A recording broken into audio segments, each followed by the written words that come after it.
What's good? This is your boy Internal Sadist. And this podcast is going to be about. This is pretty much the Internal Sadist podcast. It's going to be about women. It's going to be about women and their what they actually want versus what they say they want and stuff along the lines of that. Um, Typically this is going to be. Let's see here. Typically this is going to be you know not really what they want, more so it's like their women's existence versus what they think or believe, how they messed up, and how they make it more complicated for all intents and purposes is going to be the topic of this lovely podcast. Um, the sad part about that is, if you've ever noticed what women, they never really like to admit that they're wrong because that'd be too much like right. Um, Another neat thing about women, if you've ever noticed, that they'll pretty much go as far as to make it seem as if they didn't mess up or if they were or they were slighted for all intents and purposes. Um, the neat thing about that is when that actually happens, you tend to see women for what they're worth or women for how they are. Because then you'll get a lot of men that'll be blinded by, you know, pussy and stuff like that and pussy and booty. And then they'll swear up and down like, oh, she loves me and this, that, and the other, this, that, and the other. And the sad part about that is these men tend to always get skipped on for all intents and purposes. Um, the sad part about that is when it actually takes place, a lot of the times these men tend to be the first ones to always be emotionally upset by the stuff that's actually going on for all intents and purposes. What's up, Gwen? And I want to say the irony to that is how people react, how men react to women basically doing this, or like there's always like two or three different camps of men when it comes to women acting stupid. There's the men that get very angry and agitated and like go off in a rage about it. There's the men that go like the manosphere don't go, I told you. Then there's typically the other men that go, oh my God, you're overreacting. She's so beautiful. She's so this, she's so that. There's that group of men pretty much, if you know what I mean. Always the white knight simping out for her for all intents and purposes. And the sad part about that is women learn to corner the market on doing stupid shit to get their way and doing stupid shit to make themselves believe that they're more important than they really are. The sad part about that is when you have a bunch of people that'll kiss your ass, you tend to believe that you're better or bigger or more whatever the heck you think you are in a first stand place, which is really sad. The sad part about that, though, is when women actually run into a problem or run into a person like a person from the manosphere or run into a person like me, they tend to hit a wall. They really do hit a wall. And it's not the fact that I'm not talking about the actual wall where we always talk about in the manosphere. I'm talking about a mental wall of like, confusion and or you know diffusion and or something that they're not used to encountering for all intents and purposes is the best way I can put it. The sad part about that is they don't know how to combat that when it actually takes place. So they tend to do shit like, try to shame or make it seem like the person is being mean or, they'll make it seem like the person is just treating them unfairly and stuff like that. And they rely on their white knights to basically be able to they rely on their white knights to basically be able to counter it and or validate their what they believe is happening for all intents and purposes. Like a good example, women get upset when you actually tell them how you really feel about them. I'm not talking about kiss their ass and tell them that you love them. I mean, as far as like, if a woman thinks like she's on a pedestal and everybody's been kissing her ass, and you actually tell her what you actually really think, and it's not what she's used to hearing, she's going to get upset about it. This is typically why a lot of women end up in the messes that they're in, or end up with the false sense of security that they always end up with a lot of people who are. Because the sad part about that, you got to take into consideration too.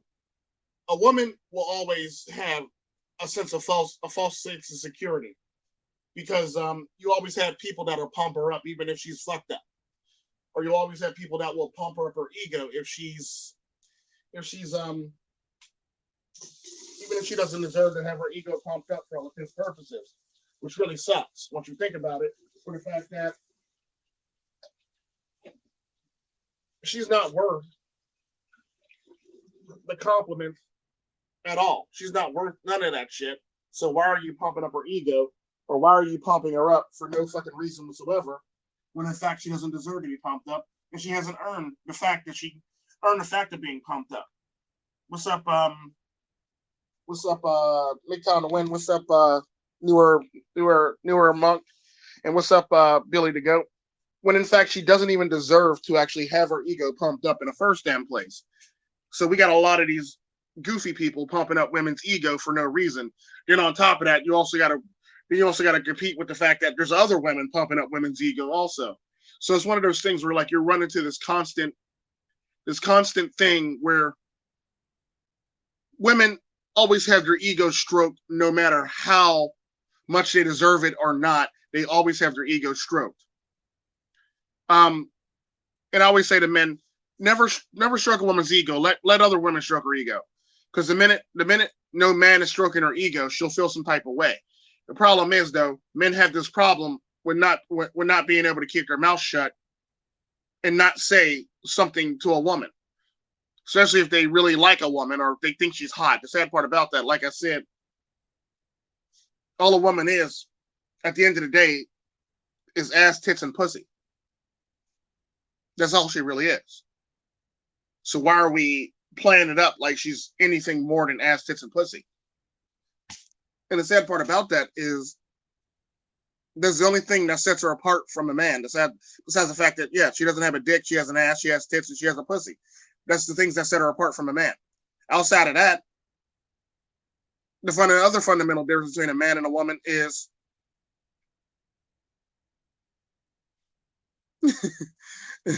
I gotta check out that meme. Send me that meme. The other problem with that whole entire thing is when you sit up here and try to praise women, they're already getting attention from other people. They're already getting attention from women. They're getting attention from men. They're getting attention from pretty much everybody under the fucking sun. So never ever offer them compliments or attention when in fact you know deep down inside you're getting it from everybody else, because you're nothing more than a ticket and a number for all intents and purposes, giving them this attention that they don't really need or they don't really deserve. Because at the end of the day, if they want to be equal, they deserve to be treated as such. So they don't need that attention.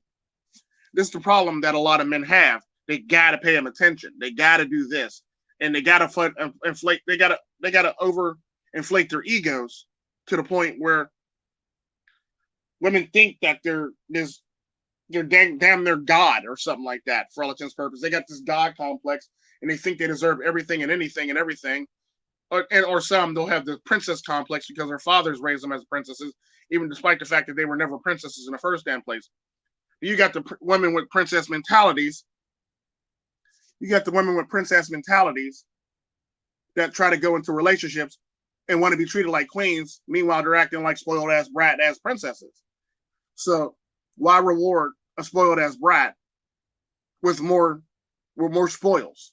Why reward somebody who is getting all this attention who doesn't really deserve or need this attention? I mean, don't get me wrong. If you take away attention from a woman, she'd probably die some damn where in the middle of nowhere, because that's like pretty much taking away oxygen from her. And the sad part about that, men need to learn this. Like, if you don't give a woman attention, that's like depriving her of oxygen. That's pretty much all it really is. And like Billy the Goat said, don't feed the vampires. That's pretty true. And that's another good analogy for that stuff. Attention to a woman is like blood to a vampire. They need it to stay alive. Like, legit, think about that. Attention to a woman is like blood to a vampire. They need it to stay alive. It's just facts.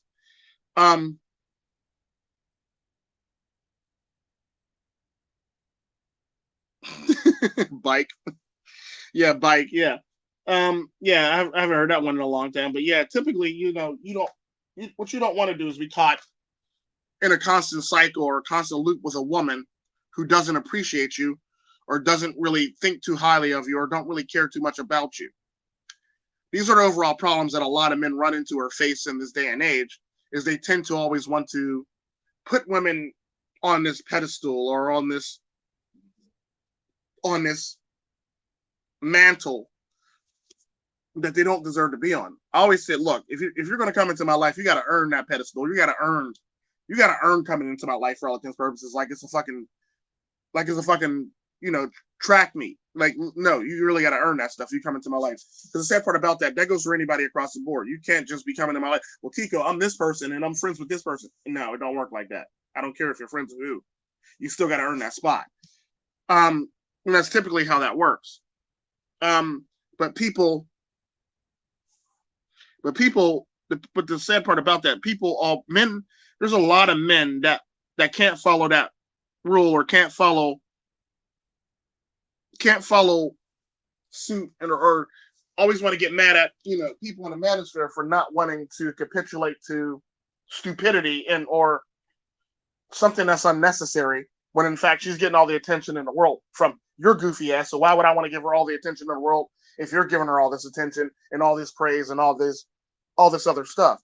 This is typically why a lot of men have problems, because they cannot not pay attention because ass and tits is all it really is. Like that's the only thing that's keeping your eyes on women is the fact that they have ass and tits and the quite possibility that you might smash.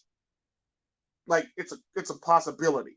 And the sad part about that is what we try to actually tell men in the manosphere is that, think of it like this. You got to pay for this woman, but everybody else got it for free. You got to pay for the possibility of getting into her pants, but other people have gotten it for fucking free. Like, think about that shit. Why would you want something that you got to pay for when everybody else has gotten it for free? That doesn't make it more special.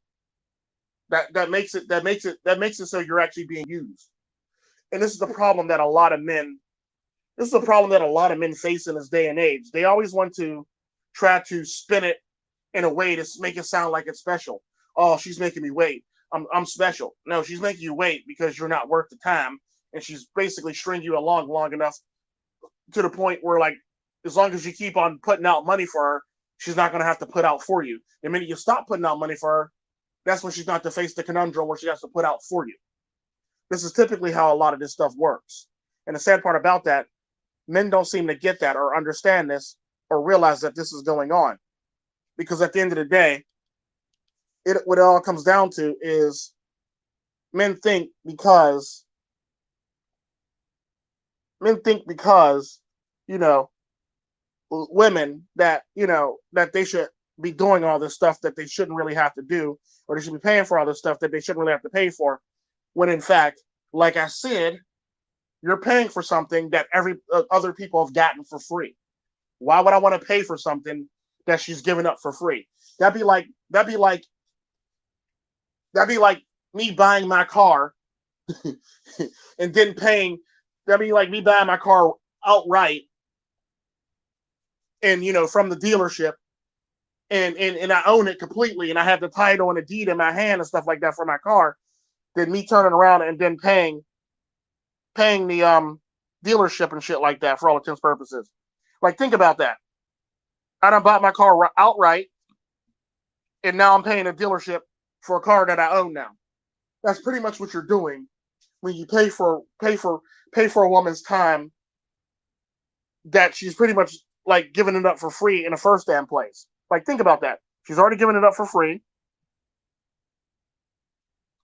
Why pay for some stuff that she's already given up for free?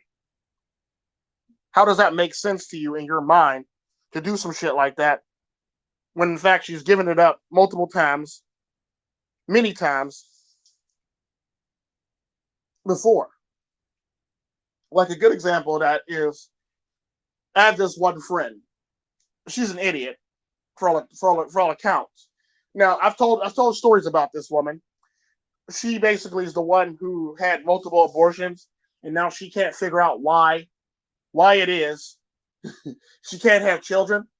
And I just laugh in her face. Yeah, that woman. I keep her around just so I can laugh at her. That's typically why I keep her around, just so I can laugh in her face. That might sound mean to some people, but no, I'm sorry. Look, no, you fucked up. I gotta laugh at you. That's typically how that works. I keep her around just so I can laugh at her. Because she's funny. I mean, she's not funny herself. The shit that she gets herself into is funny, so I can laugh at her. So, like, I mean, like the stuff that she inadvertently gets herself into or purposely gets herself into, I laugh at. And that's usually when I get hung up on laughing at her, then she'll call me back and be like, I'm gonna need you to be serious. This is very serious, Tico. And I'm still laughing. A nigga's still laughing. This is typically how our friendship actually goes.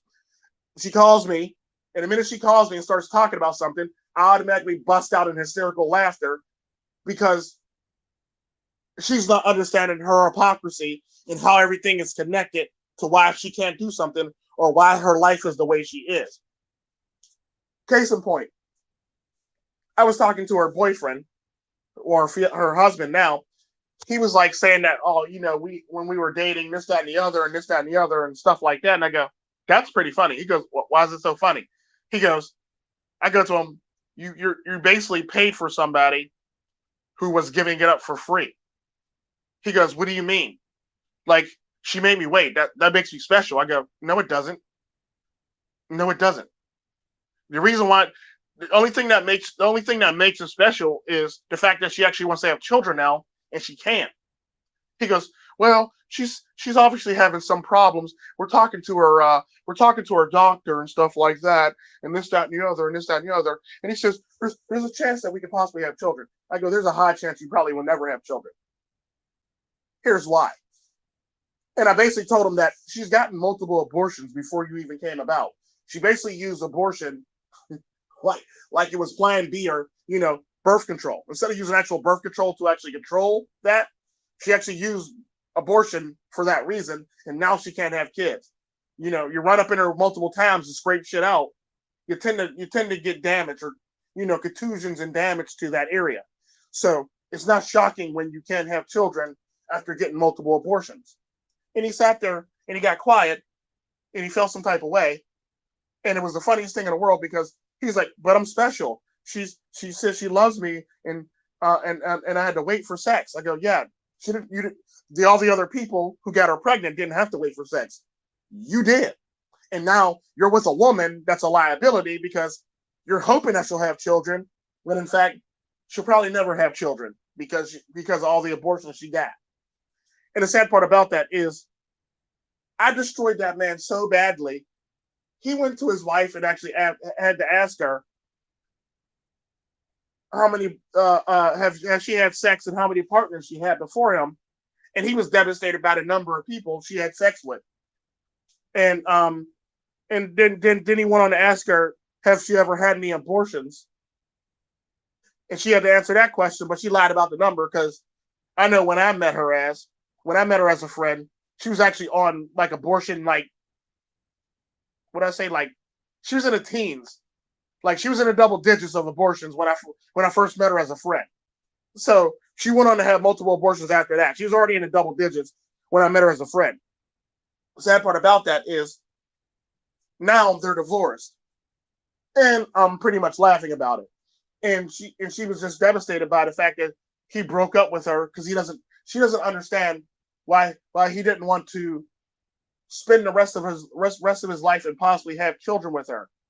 And I go to her, there's a high chance that you can't have children anyway.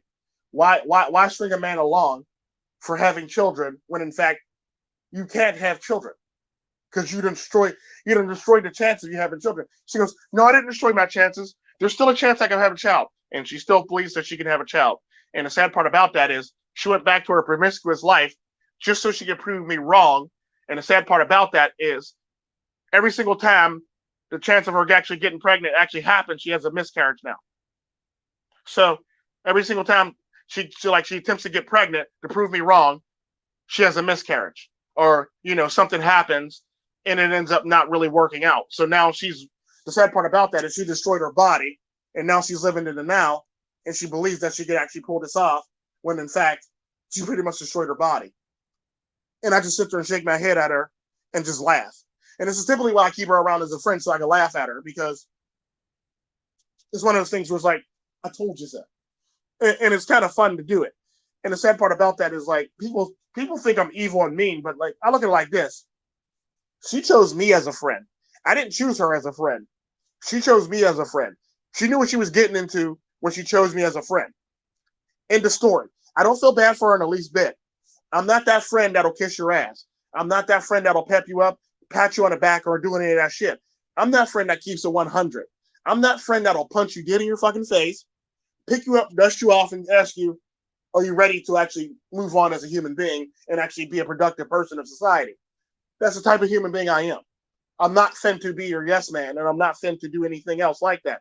She knew what she was getting into when she actually made me her friend or claimed me as her friend. I never said she was my friend, but she claimed me as her friend first. Therefore, she gets all the benefits of being my friend if you do stupid shit. You don't get the benefits of being my friend in me being your yes man if you're doing stupid shit. I'm going to tell you that you're doing stupid shit, and you're not going to like it. And it's going to be one of the things you either have to accept or walk away and not going to be my friend no more, or, one of those things where you typically got to take it upon yourself to actually understand that you fucked up, you got to fix it, and there's a high chance that you can't fix it.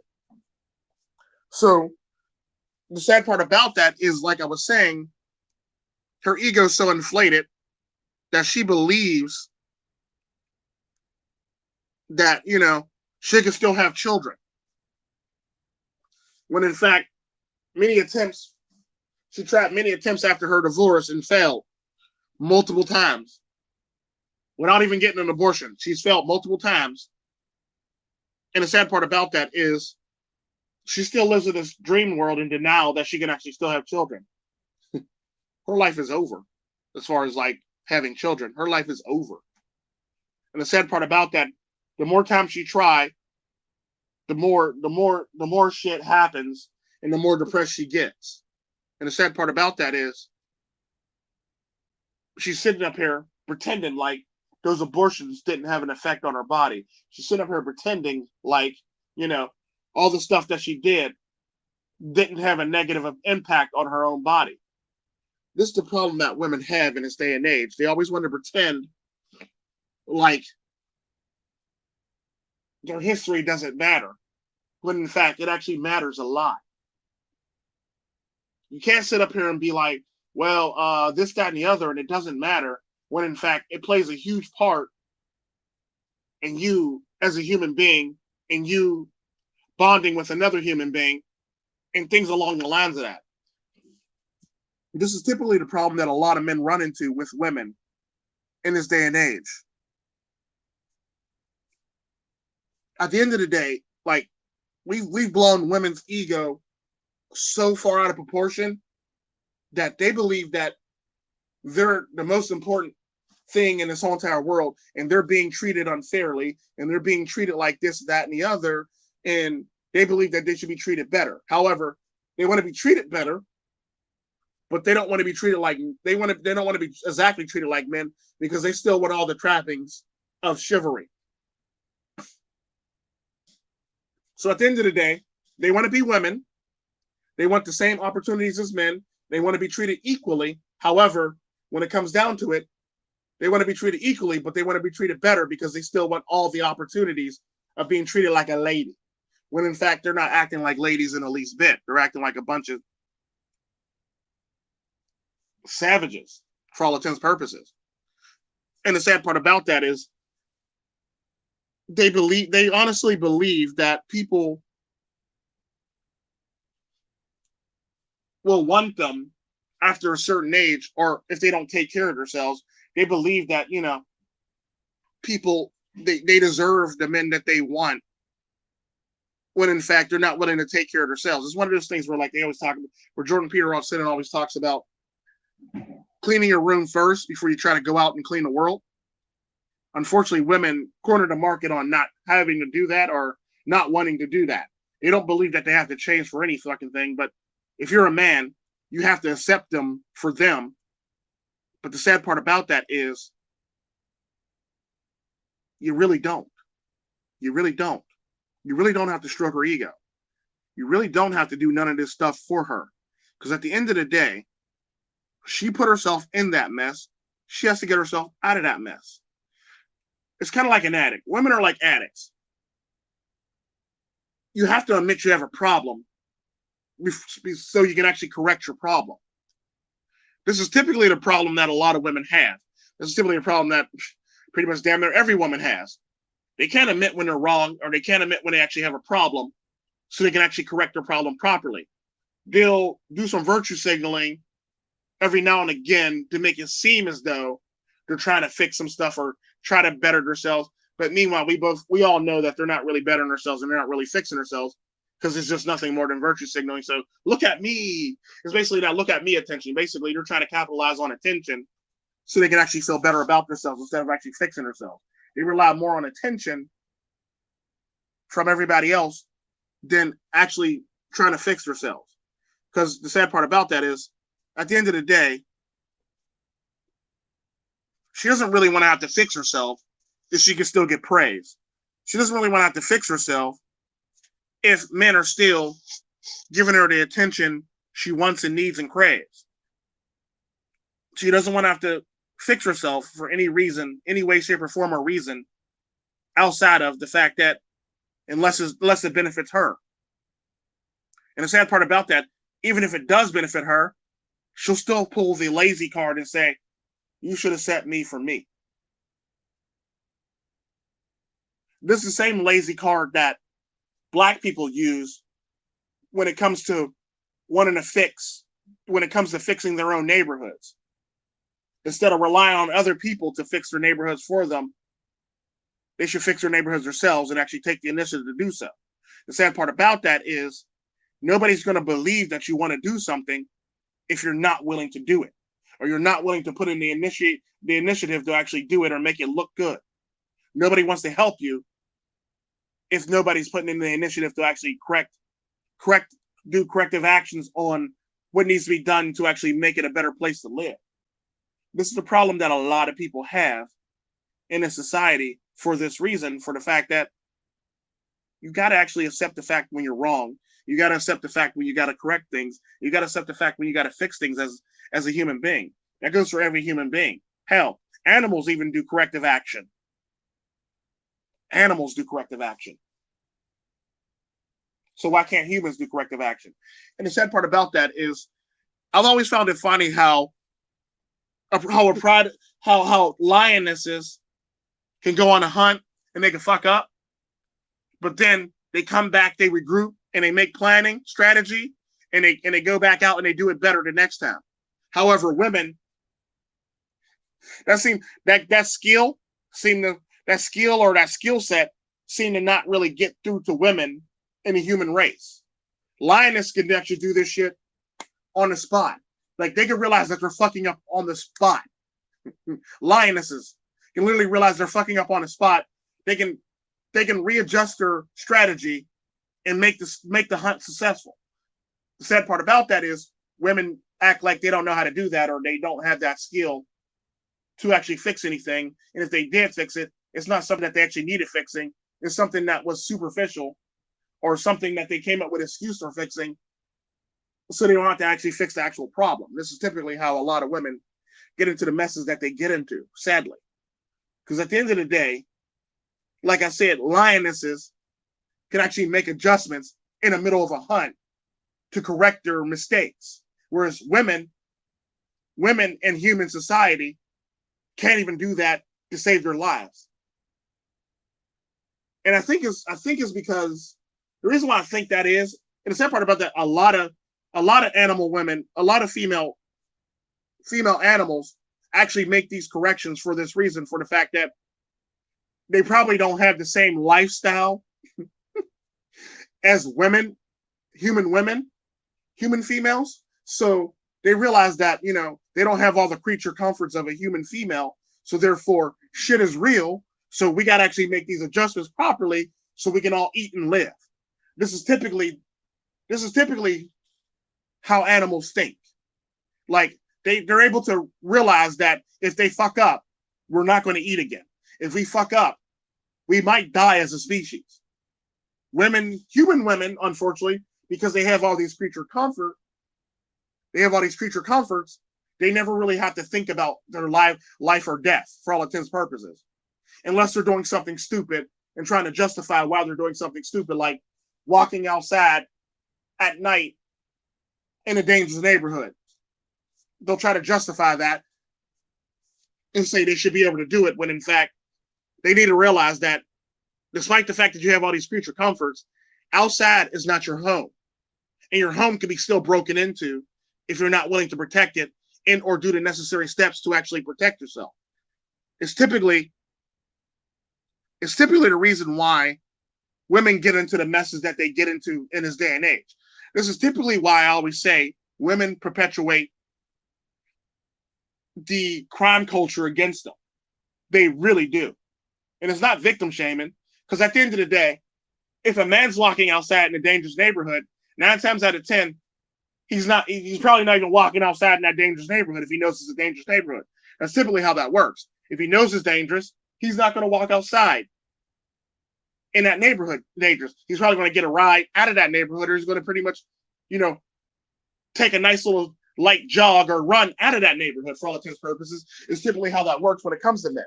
Men have this ability to realize that they're in a fucked up situation, and they probably should speed up the pace so they can get out of here and not be in a fucked up situation anymore. Women believe that, men aren't scared of any damn thing, and they should be able to do whatever a man does. The sad part about that, men do get scared. Men probably aren't going to admit that as much as humanly possible, for the fact that they want to look manly.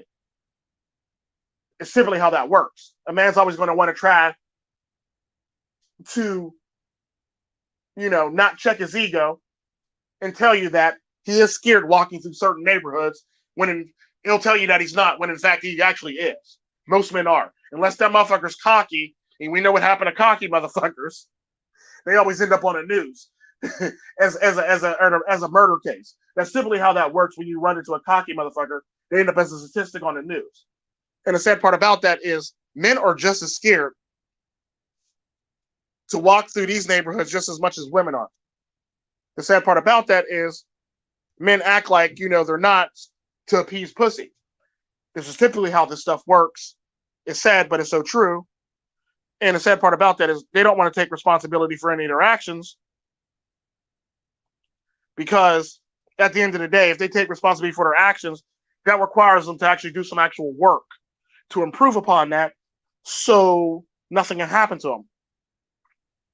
The sad part about that is, like I said, when it comes to human women, because they have all these creature comforts, they don't have to do anything to actually improve themselves. Everything should improve around them, is their typical feeling. Like, if they get into a car accident, even if it's their fault, it's not their fault. It's the other driver's fault, or it's that pole's fault, or it's that curb's fault because it jumped out of nowhere. It's everybody else's fault besides everything else's fault.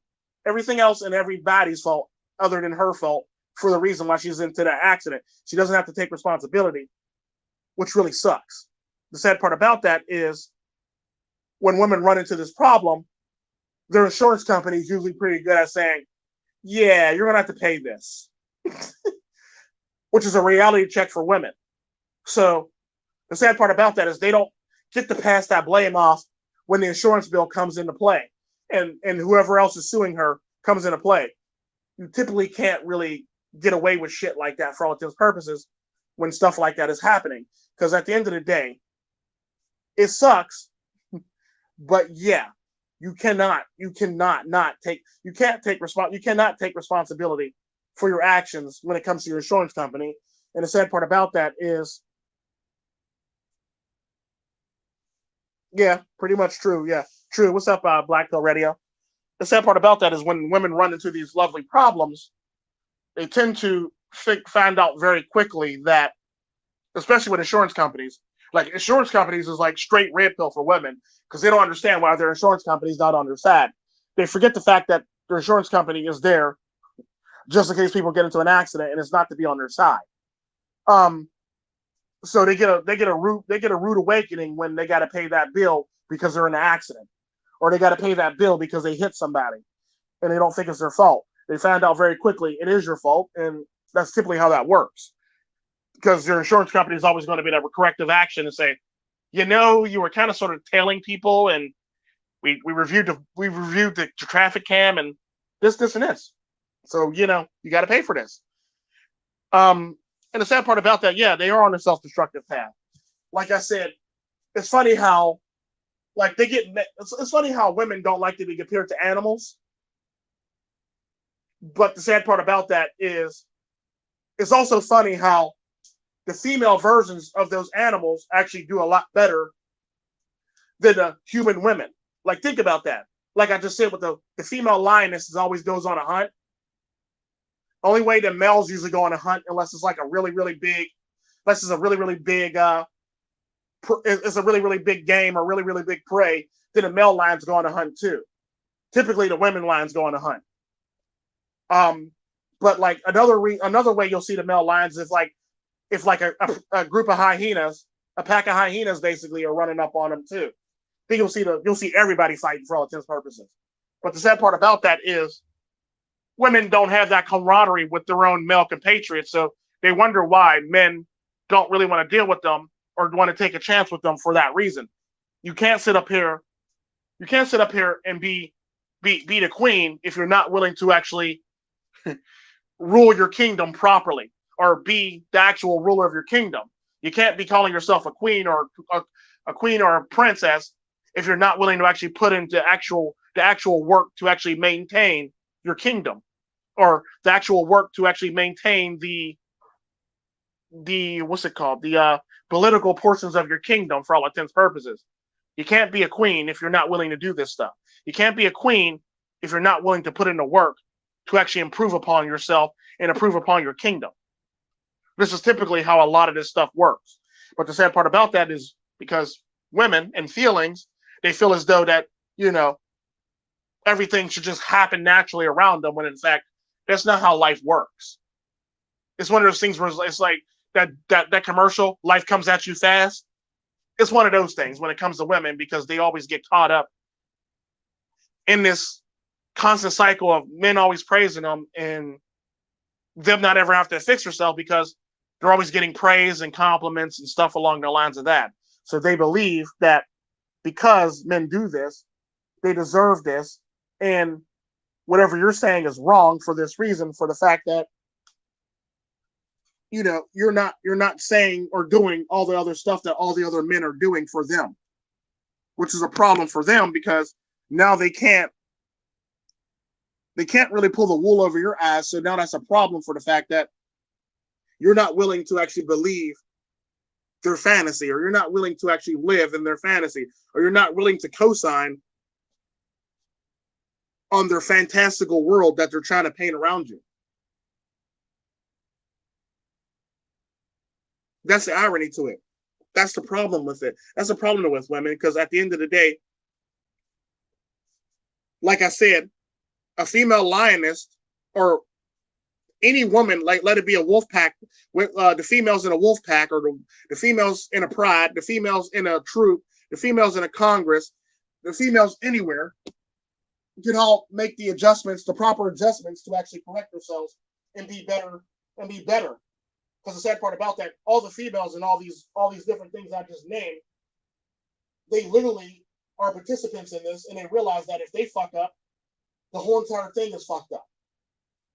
In the famous words of MGTOW to Win, is cat is cat is cat cat cat is cat caddy sideways. Fuck cat caddy fuck sideways for all intents and purposes. That's typically how that works when it comes to it. All these animals realize that all these groups and all these different female animals realize that if they fuck up, it's all going to be fucked up. If they don't bring their A game, it's all going to be fucked up. And they know that they got to bring their A game because they can't just be prancing around all daintily because they're a part of this pride, they're a part of this pack, they're a part of this troop, they're a part of this Congress, and they can't do shit like that for the fact that they don't have the luxuries like human women do to be able to do this shit and get away with it.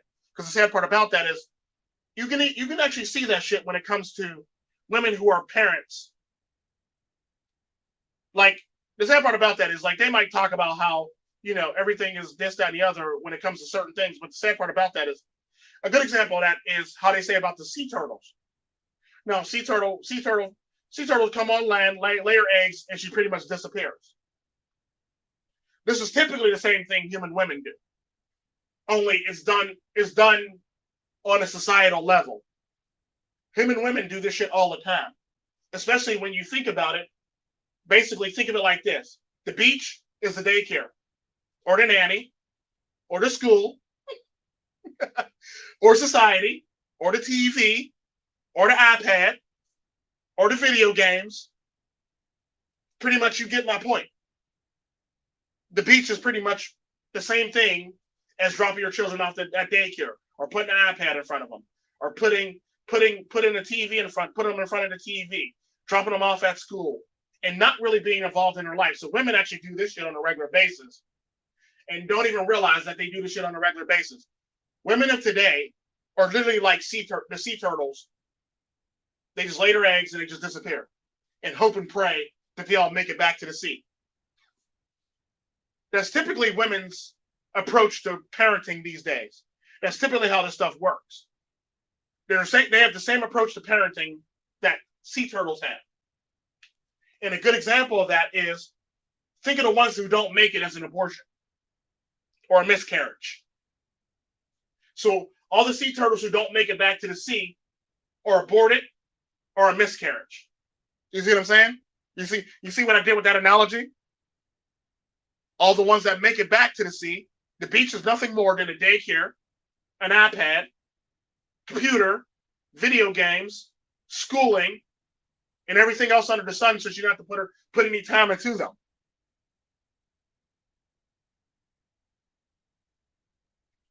All the children that don't make it back to the sea are abortions and miscarriages. Like where I went with that analogy. Y'all love where I went with that analogy. The sad part about that is that's typically the society that we're living in. Women treat their children the same way sea turtles treat their children. Women literally treat their children the same way human women treat their children the same way sea turtles treat their children. They just hope and pray that they make it, and hope and pray they can be hands off as long as humanly possible, so they don't have to be a parent as much as humanly possible, because that would be a drag on their time, and they're trying to live their best life and live their dreams and their truths. The sad part about that is children need more attention than just you saying, "Mommy, be back," or "You be good," or anything like that for all intents and purposes. Because at the end of the day, those sea turtles,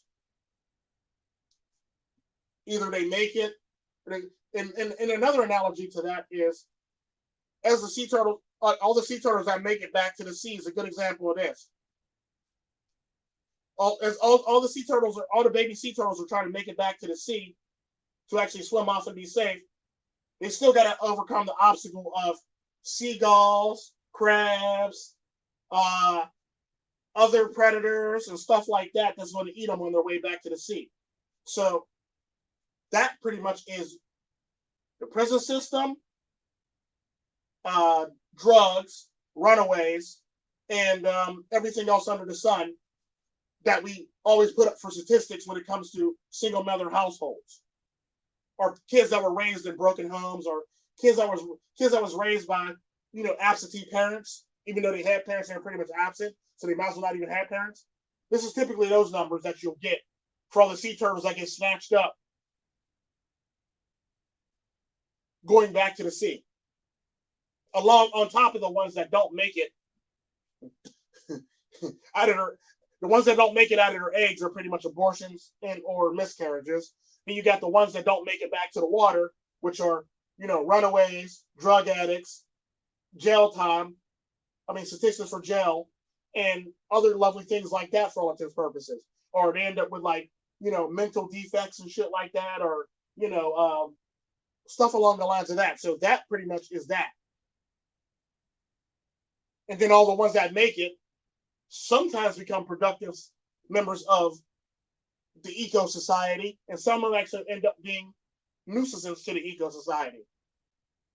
This is pretty much life as a human in a nutshell.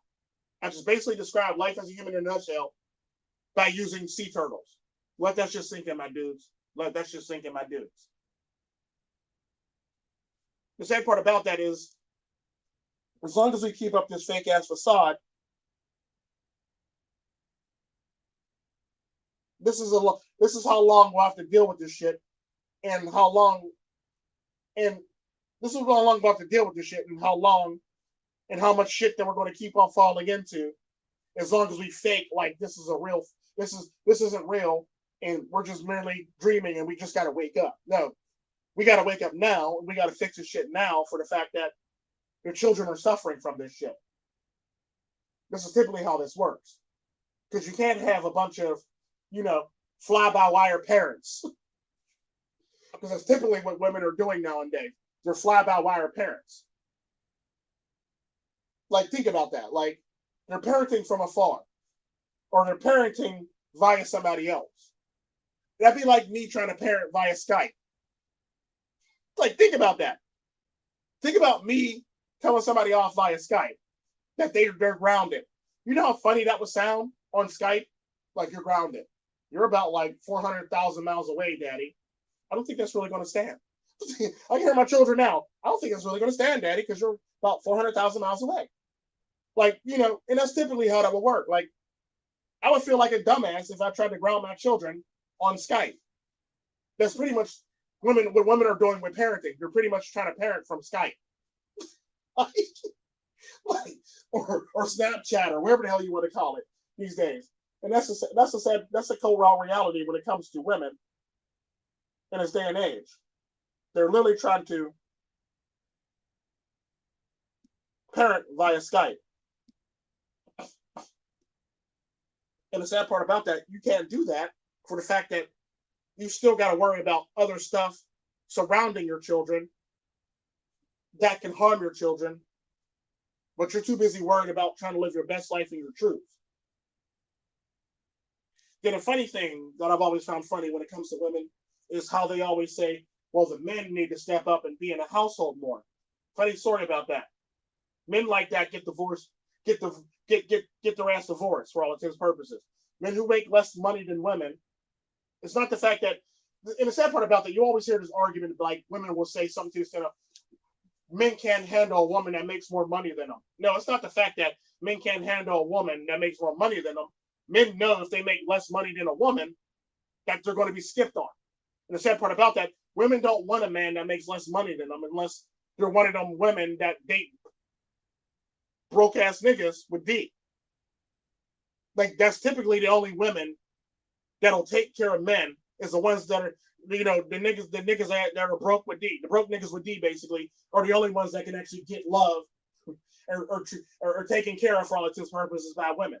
Those are the only ones that'll actually ever get away with some shit like that. As long as you got D and you're slinging it to her, she's always going to be yours for all intents and purposes, unless you really, really fuck up. Like, you really got to fuck up badly if you're a broke nigga with a D for a woman not to want to be with you. Like, you got to fuck up very badly for that to even be a thing. And the sad part about that is what a lot of people don't seem to understand or get is there are a lot of broke niggas with D. Like, at the end of the day, there are a lot of broke niggas with D that are in relationships. And you're trying to figure out why they're in relationships and you're not, or why she chose him and you're not, and she didn't choose you. Because the sad part about that, at the end of the day, there's sometimes where money ain't a thing. But the sad part about that, if you ever notice about women who date people like that, they don't have the greatest job in the first damn place. and they're not exactly in the greatest position to actually talk shit on other people because they usually like work at a gas station, they work as a nurse's aide, they do shit like that for all intents and purposes, and that's typically the women who date men that are ain't shit men who don't make money that's broke with D. That's the cold hard reality of the day. Like most of the women who do that basically do it under the guise that they have these type of jobs, and that's typically why they do it. And people don't seem to get that or understand that about it, and they wonder why they always end up in the messes that they're in, and they can't. Well, I don't understand why he cheated on me. Well, you had all the time in the world to cheat on you, and the sad part about that is, just because he gave you good D, that doesn't mean he's not giving anybody else good D. And they'll use all these excuses like, well, I took care of him, I gave him money, he drives my car, all this stuff. Yeah, you played yourself. Put a quarter in your ass because you played yourself. And he belongs to the streets. Bitch, come on now. You should know this. He belonged to the streets. And that's the sad part about women that they don't seem to get or understand when they make up all these excuses on why she got cheated on. You got cheated on because he belonged to the streets. And like I said, put a quarter in your ass because you played yourself. You literally did by dating this person. Because the sad part about that is you can't blame yourself. You can't blame nobody else but yourself. Because at the end of the day, this was your decision to do so. And no, this ain't victim shaming. This is literally somebody actually being how your dad, how either one of your parents should actually told you how the shit works. Because the sad part about that, we got all these parents that are cucked out or coked out or, problem out or, Ritalin out or Depakote out or any type of prescription drug out. And they can't really be an actual parent for this reason, for the fact that it's like, they don't give good advice to their kids anymore. And they always try to pep them up or make them feel good about themselves. When in fact, you should literally tell them about themselves. Like, I don't pep up my daughters in a heartbeat. If they fuck up, I'm not going to pep them up. I'm going to tell them, you fucked up. Did you learn anything from this? This is typically how I feel when it comes to parenting. You fucked up. Did you learn anything from it? But no, you fucked up. Did you learn anything from it? That's simply how I treat my children. Like, no, we're not doing this sugarcoat shit. You fucked up. Did you learn from it? That's simply how I roll. And the sad part about that is, yeah, that's actually very true. A marriage is nothing more than a funeral with a cake. Hell, I've been to some funerals that actually had cake. I've been to some funerals that actually had cake and more food than actual a wedding. I'm just keeping it 100. That's pretty bad when you go to a funeral to have more food and cake than actual wedding. I'm just saying. But yeah, it's one of those things where like you got to understand as a human being. Yeah, it's one of those things where you got to understand as a human being. Like Black Pill Radio said, marriage isn't, in this day and age, marriage isn't a joining of two people. It's basically parasite host. That's pretty much what it is. Marriage is nothing more than parasite host. That's legit all it really is, especially in the Western world. Especially in the Western world. It's nothing more than parasite host. And the sad part about that, you get people, what's up, casual bachelor? You'll get people that always try to like say, well, you should do this, or you shouldn't talk like that, and you should support this community, and this, that. No, I don't have to support shit. If the community is not willing to support itself or better itself, I don't got to support shit. It's that simple. Same thing goes for women. I ain't got to support shit. If you're not willing to better yourself as a human being, I'm not supporting you in the least bit. If you're not willing to, I'm not supporting your cause in the least bit.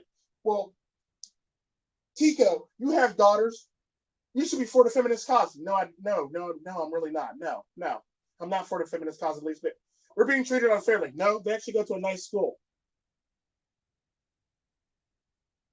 Well, the patriarchy, Tico, well, I'm sorry, but the patriarchy actually pays for their nice school. Your point is, I'm the patriarchy. I pay for them to go to that nice school. My two oldest has very nice cars. How are they patriarchy? How's that patriarchy? Let's just keep it 100. How's patriarchy bad when my daughters go to a nice school and my two oldest drive a nice car? One got a BMW, the other one got a Mercedes SUV. The other one got a BMW crossover, and the other one got a Mercedes SUV. Like, at what point is patriarchy bad? Let's just keep it 100. The sad part about that is this is where they tend to like pick and choose. Well, for your daughters, they deserve to have those. No, they don't deserve to have those vehicles. They just they if I was actually or if I was actually if my two oldest daughters weren't who they were, they'd be driving around a Corolla. Let's just keep it 100. If my two oldest daughters didn't go through the struggle with me growing up, them heifers be driving around a Corolla. I'm just keeping it 100. Because at the end of the day, I'm not finna buy her a nice car if she didn't go through that struggle with daddy and never asked for anything. Because my two oldest never asked for anything the whole entire time up into their King Sierra. Then they asked for a car. Sad part about that, they never fell out on the floor in the store. They never threw a temper tantrum in the store about wanting something when we were leaving the store. They were always very appreciative of everything they got. They were very loving and they understood the whole entire situation on why daddy's not doing this. This is typically why they got the vehicles they got. Now, Talia, on the other hand, she's going to be driving a Corolla. I'm just keeping it 100 because she don't know what struggle is. So she's going to be driving a Corolla. But my two oldest, they deserve the car that they got because they went through the struggle with daddy and they never once asked for anything other than what they actually needed. Like a good example of that is like, this is something that you don't want to hear as a dad because then you realize that your daughters are growing up and they're going to get more male attention. Case in point, Kieran and Bashari, they started getting a little bit bigger and they started filling out and stuff like that. And I had to actually had to go bra training bra shopping with my daughters, which was like very embarrassing. The most embarrassing thing I ever had to do. And the sad part about that, as a dad, I don't want to have to accept the fact that they're actually becoming women. I don't want to accept the fact that they're actually becoming that, men are going to be paying attention to my daughters, and that pisses me off already. On top of the fact that I still view them as my little girls. And the sad part about that is people don't seem to get that or understand that about me when it comes down to it. At the end of the day, like I said, my daughters, as they were like becoming young women, I realized as a dad that, I actually got to accept them that they're actually growing up as young women. And I can't really suppress this anymore or pretend like, they're not girls. You know what I mean? It's one of those things where, like, as a dad, you have to realize this stuff. You have to accept this stuff. You have to move on from this, despite the fact that it's very hard to. And you know how people think and how the world operates outside of you. What's up, a manly love? What's up, Black Lord Radio? I already said that. And what's up, Casual Bachelor?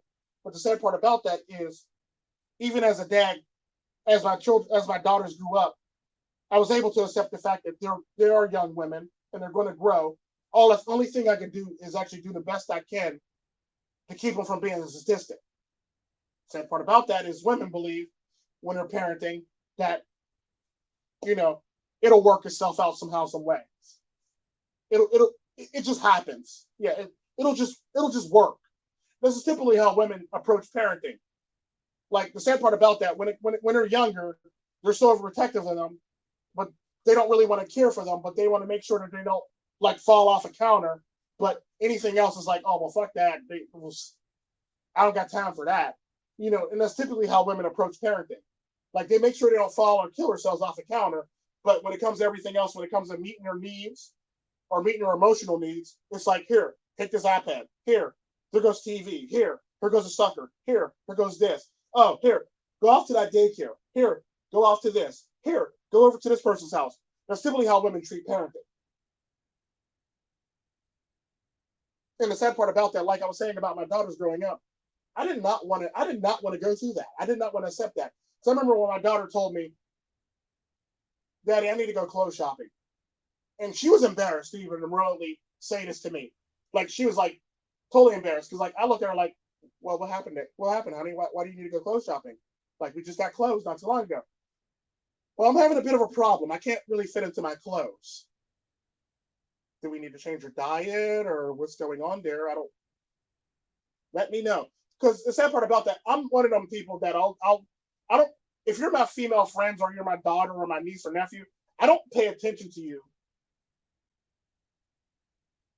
like visually. I don't pay attention to women that are like friends or relatives. Basically, I basically you're there, but I'm not really paying attention to you. But you're there.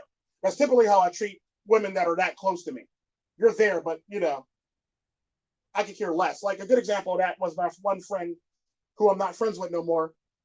She was my friend so long, I didn't even know she had big breasts. I didn't. That's how much I don't even pay attention to her.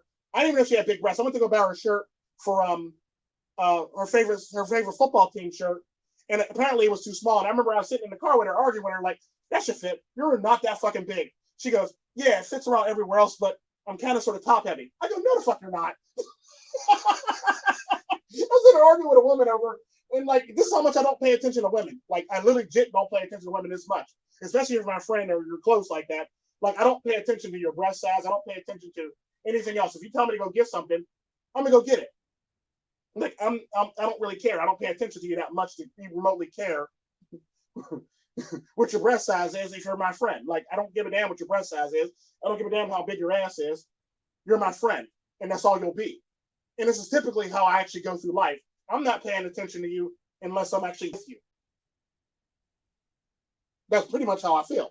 Um, so like we had this argument about it, and then she goes, have you not ever paid attention? No, you're my friend. Why would I ever pay attention to that? I don't really see you in a sexual manner to want to pay attention to you like that. And the sad part about that, when I said that to her, she was taken aback by that, and it kind of sort of bothered her because most other men, that's what they pay attention. They pay attention to her bobs or breasts for all intents and purposes, and the fact that they're big, and that's the reason why they hang out with her because they're big and stuff like that. And even though she goes, so when we went out for your birthday, and I was wearing that shirt where you could see side boob, you didn't pay attention. I go, no, you're my friend. Why would I even care?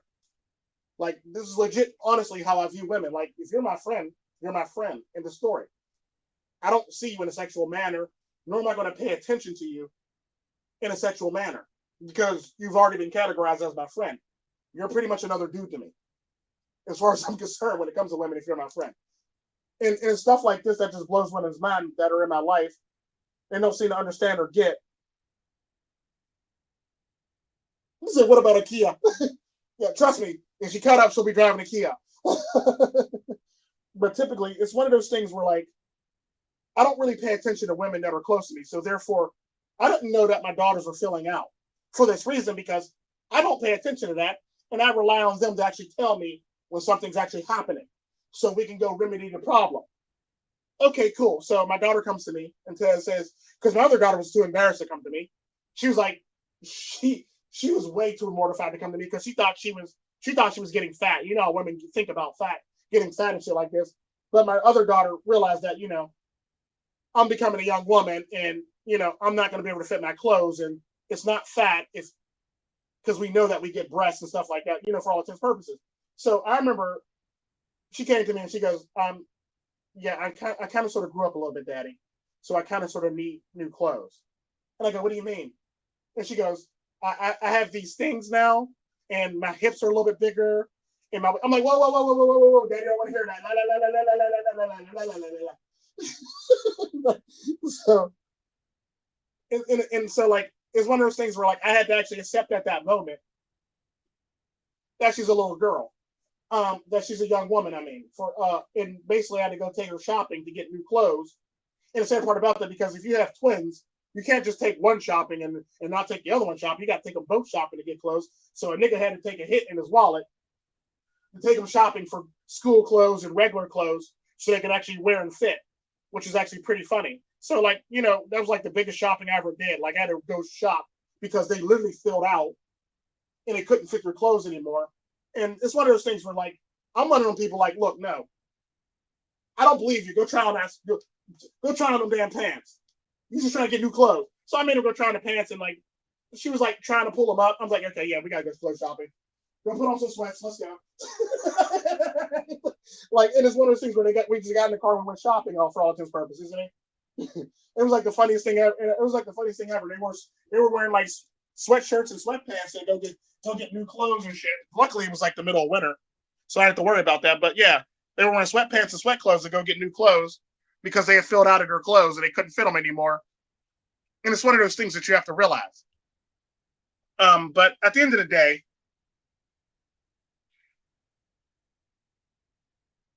something that I've noticed about male parents, they tend to know, accept, and move on, whereas female parents, they tend to live in denial or not want to really fix things. Whereas male parents are always ready to fix things and jump in and make things correct so they can actually live a pretty easy life for all intents and purposes, where I was going with that story. Um, the sad part about that is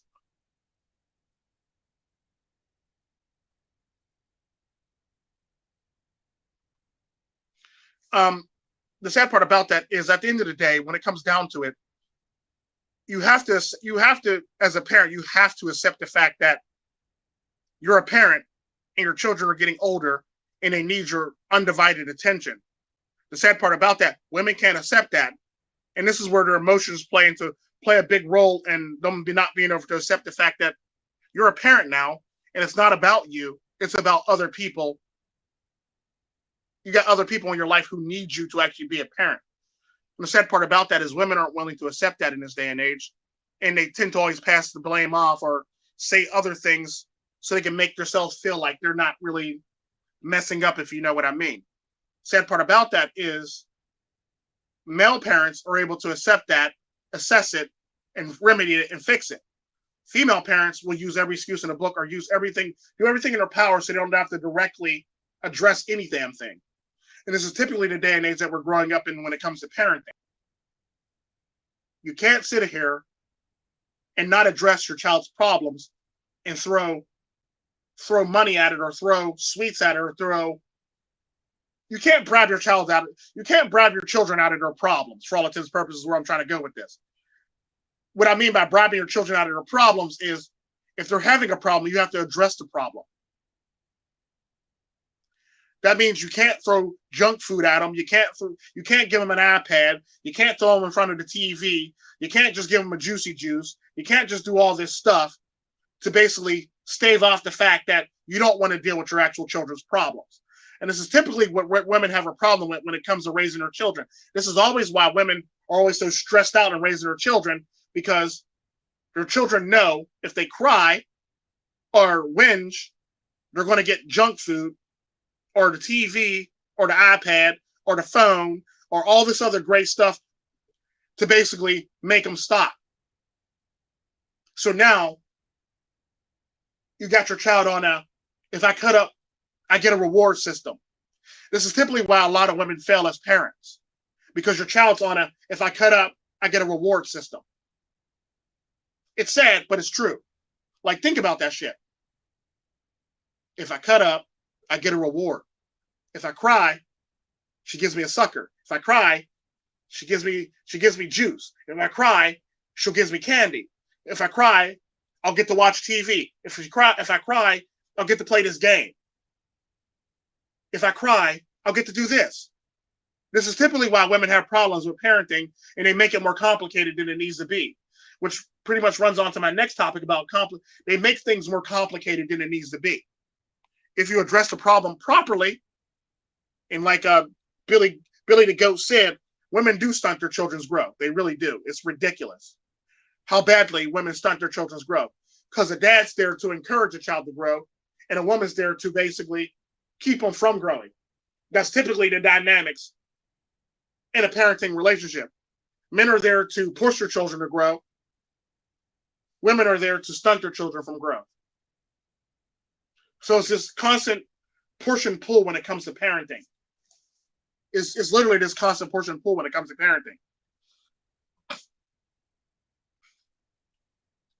And the sad part about that is when you treat your children this way, it's going to be hard to actually correct them when they become later in life, when they become, grade schoolers,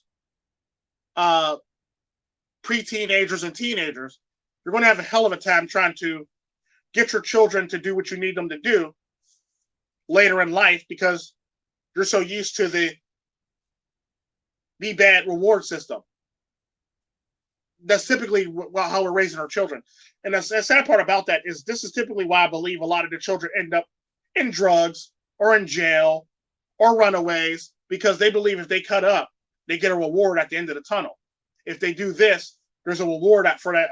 There's a reward for them at the end of the tunnel. At the end of the basically the reward is the light at the end of the tunnel if they do this. And the sad part about that is this is typically why we have the society we have now, because we have a bunch of women who don't know how to parent properly. We have a bunch of women that think they know how to parent properly. We have a bunch of women who have this notion that, giving them candy or giving them the TV or whatever this other junk is good parenting. They believe that this is good parenting, when in fact it's actually very poor parenting. Like I said with the analogy with the sea turtles. Our society now is basically like sea turtles. All the eggs that didn't make it are abortions or miscarriages.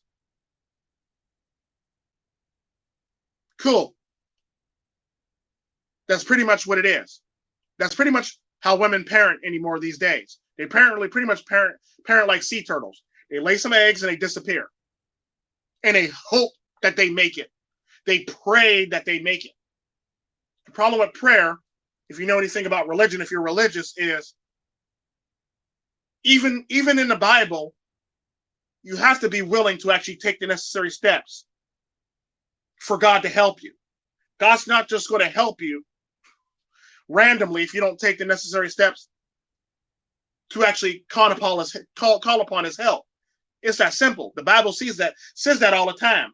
The Bible tells you that in every single last story, parable, everything. They tell you that shit all the time, that you can't just have God just help you if you're not willing to take the necessary steps to call upon God for him to help you.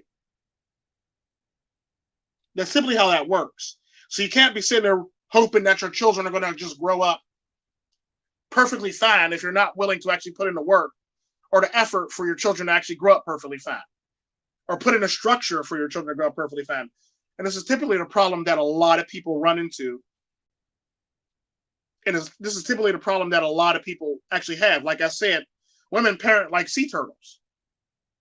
They basically leave their children there, hope that they make it. Like I said, the eggs that don't hatch or the eggs that get destroyed or taken away are all either abortions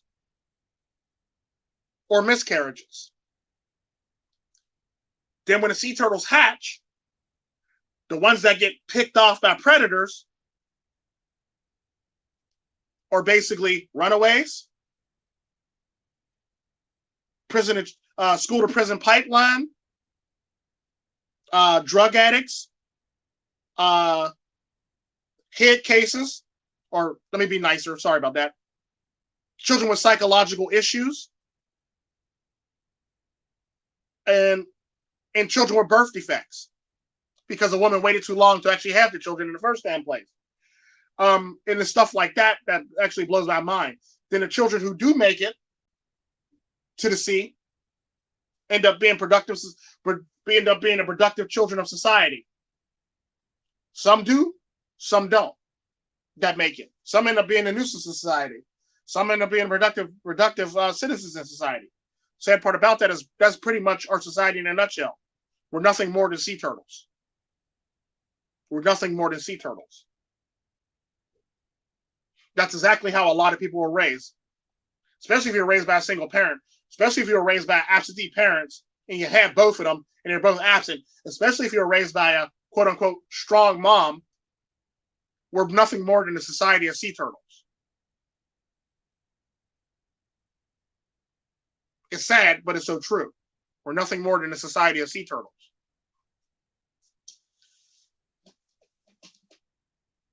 Like, let that just sink in.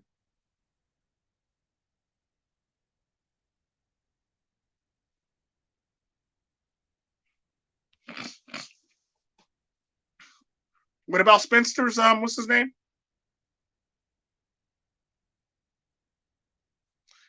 I can see how that could be a thing. Definitely Black Girl Radio. And the sad part about that is there's a lot of women that actually there's a lot of women that actually are so caught up in their own Kool-Aid or so caught up in their own shit.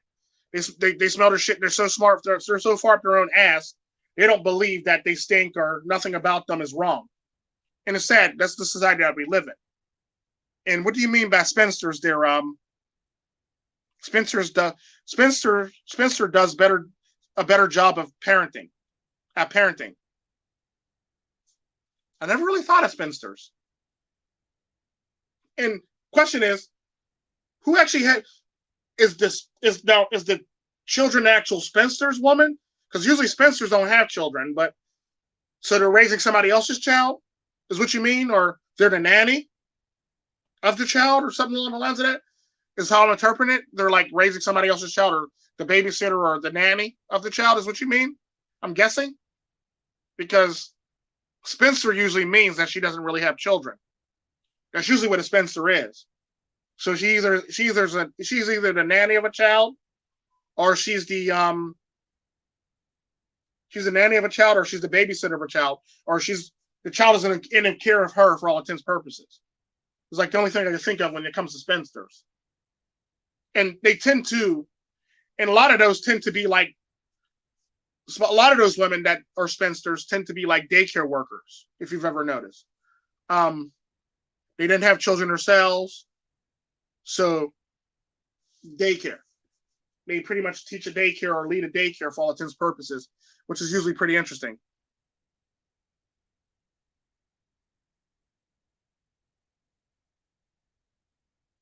Oh, yeah. What I've noticed about spinsters is a lot of those spinsters tend to be like heads of like daycares, or ends up being like longtime teachers at daycares. If you've ever noticed, um, you say Teenage Mutant Ninja Turtles. Nice. I know what you meant when you said that. But yeah, it's one of those things where a lot of those spinsters end up being very very good daycare workers, or nannies, or babysitters, or people who are good at taking care of children, because they have none, and they have nothing in their life going on. This is basically why they're spinsters. They just spent all their life jacking it up, or not really getting to where they need to go because they don't either procrastinated or had dreams of grandeur. Now they have all the time in the world to basically do anything for all intents and purposes now. This is typically why they're spinsters.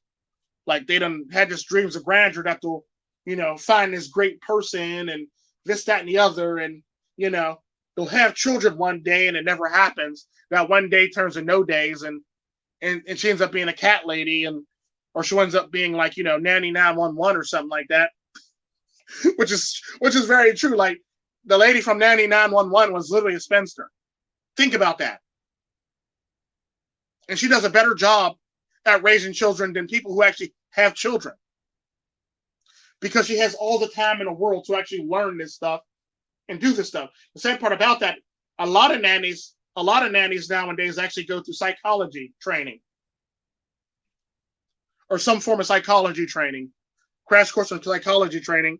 And this is typically why they're able to assess situations properly, if you've ever noticed. So a lot of nannies and a lot of like heads of daycares, like the really, really good daycares, go through some type of psychology training, basically, to basically become those, or be better versions of themselves, or make it so that children come out better versions of themselves from the daycares. It's typically how that works. Yeah, so typically spinsters tend to be better parents than actual parents at parenting. Sadly, I hate to admit that, but it's true. It depends on a spinster too, though. Um, Outside of that, I don't think I have anything else to say. Let me double check with my talking points here. Let's see. Women's existence, I already talked about that. what they think versus what they believe. Talked about that. How they fuck up. Talked about that. And how they make stuff more complicated than it needs to be. Talked about that. Um, yeah, I pretty much covered all the points. Anybody got any questions?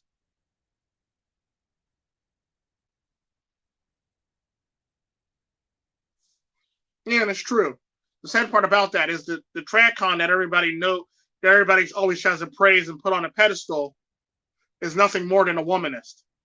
They're nothing more than womanist.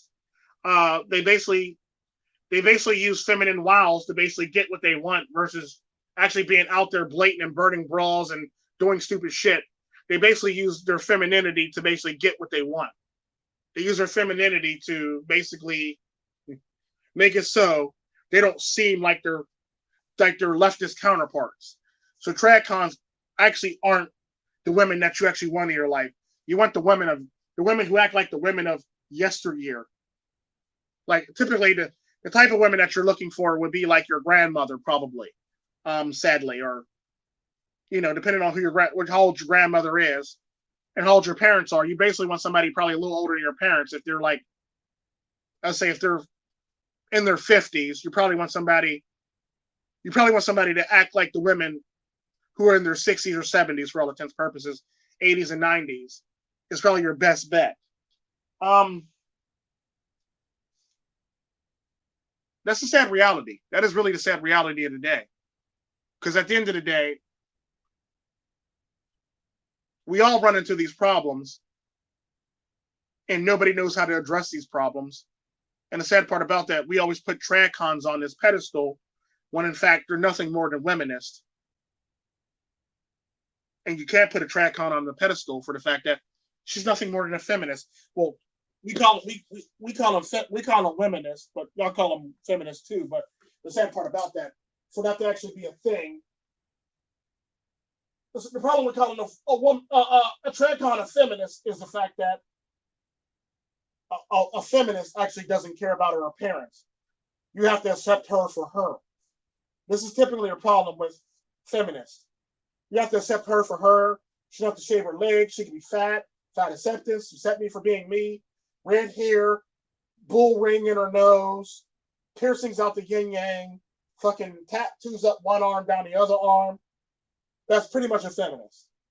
A womanist will basically act like a woman, take the time to actually make herself pretty, and dress up and dress the part. A feminist don't do none of that shit. They actually act a straight fool and act a straight fool in public. Whereas a womanist actually acts like a tradcon and they act like a woman and they act all demure until something really pisses them off. Then you start hearing about it. That's typically how that works. Whereas a feminist, everything pisses them off, so you got to hear about everything all the time because it makes no damn sense what they're complaining about this time. Whereas a womanist, very few things piss them off, and you're going to hear about it vocally. Is typically how that works. So at the end of the day, tradcons aren't feminists for that reason because they actually care about their appearance and they care about their upkeep. Basically, look at a tradcon like I say, look at Eastern European women. Your money's my money. I mean, your money's our money, and my money's my money. That's typically how you should look at a tradcon, like an Eastern European woman. Your money's our money, and my money's my money. It's that simple. Eastern European women are the epitome of womanists. So are tradcons. They look pretty, they do pretty things, they do feminine things, and they use their feminine wiles to get what they want. Every now and again, when you upset them, Oksana's probably going to put a foot in your ass, or cut you, or poison you, or tell you about yourself. That's typically how that works. Like, that's pretty much how it works. So the sad part about that is you can't really equate tradcons to feminists for that reason because tradcons at least care about their appearance. I haven't met a tradcon yet that says no shave September or no shave November or something like that. Never. ever met a TradCon that says some shit like that. Never met a TradCon who gets the ridiculous shit done to her here, or has a nose ring in her nose, or has a fucking, face tats or face piercings or all this other crazy shit that's not really normal. I haven't met a TradCon that basically has a bull ring. I haven't met a TradCon that basically has tattoos on her face, tattoos on her inner lip, who has the craziest hair colors. I mean, don't get me wrong, you might meet some TradCons that'll have like some frosted tips. You might meet some TradCons that might have like a streak of red in her hair, but that's typically because they're going for like a certain look for a gala or like an activity that they have to go to. Whereas feminists do this shit like it's normal. That's typically the difference between a womanist and a feminist. Women actually try to look the part and act the part. Feminists don't give a fuck about being the part. They just want you to accept them for them. Fat acceptance tend to happen more on the feminist side than it does on the womenist side. On the womenist side, them bitches is in the gym trying to lose some weight. On the feminist side, you have to accept her for her. That's typically how that works. That's the cold reality and the difference between a womanist and a feminist.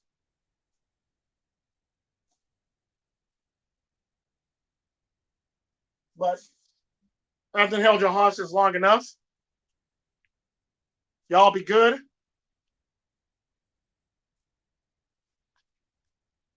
And have a blessed day. Be good to yourselves. Treat yourselves. Do better with yourselves. And always try to improve yourselves and improve upon yourselves. Always keep an open mind. Always be willing to learn. And always be willing to take on knowledge and more information about your surroundings. Treat yourselves like milk, do not spoil yourselves. Y'all be blessed and have a good day. Adios, my niggas.